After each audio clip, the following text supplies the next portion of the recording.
Te vagy, parancsolj! Én vagyok, a hír igaz, az alsó rakparton közlekedik a fekete szellem, az, aki bárkit elvisz egy körre, ez még én vagyok, de valóban itt van a csókkörre, ülök itt mellettem egy bátor, de nagyon szótva pilóta. Készen állnak a rajtra, azt gondolom, hogy nekem ez egy szokásos menet lesz, a 10 családi autóitokhoz képest pedig egy brutális fényűzés. Azért fantasztikus érzés lehet neked, Tibi, hogy most újra egy picit gyereknek érezheted magad, hiszen ahogy tudjuk, be is pelekáztak. Igen. És biztos neked hoztam magammal egy ágytálat is, így van. Jó, látjuk ám egészen közelében rádelt egy kamera, nem mondanám azt, hogy természetes a mosolyod, ahogy szokták mondani, de akkor mindjárt indulunk. Hány lóerős? Ez közel 500 lóerő, ugye? Tehát Tibi egy 8... Lekérdezem neked angolul, jó? Jó, imádom az angolod, azt úgy is szeretem. Finoman eltartotta azért az előnek, legyen a lényes. És most az, hogy hány... Pontosan, 485, tehát gyorsan lefordítom, 485 lóerős az autó. 485 lóerő. Na jól van, oké. Az ajtó már be van csukva, tehát jár a motor, mert ezt nem mikrofonszóval visznek, hogy menetkörből is ki tudjak szállni. Igen, nem fér be az arcod az autóba.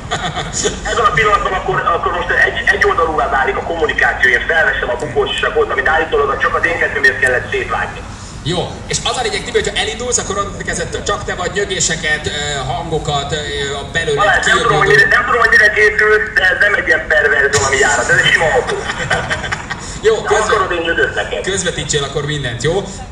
Tűzálló sapkát is veszel erre a közel 300 méterre, amit venni fogsz? Nagyon követed a szabályokat, ez tetszik nekem.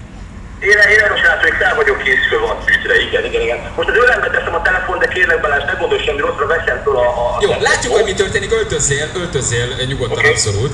Kassa Tibi ebben a pillanatban elkezdte felvenni a tűzálló maszkot, hát mégiscsak azért egy jó 400 méterben. Uramisten, az előző pilóta szerintem hagymát nevet.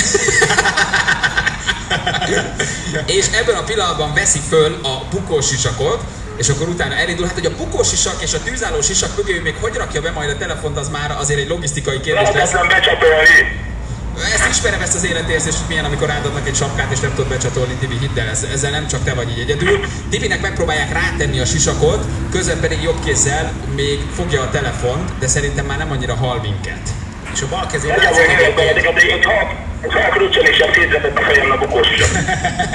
és Tibi bal kezén egyébként látszik, hogy az Intelmeid ellenére megvásárolta a Tájföldön azt az ócska hamisítványt.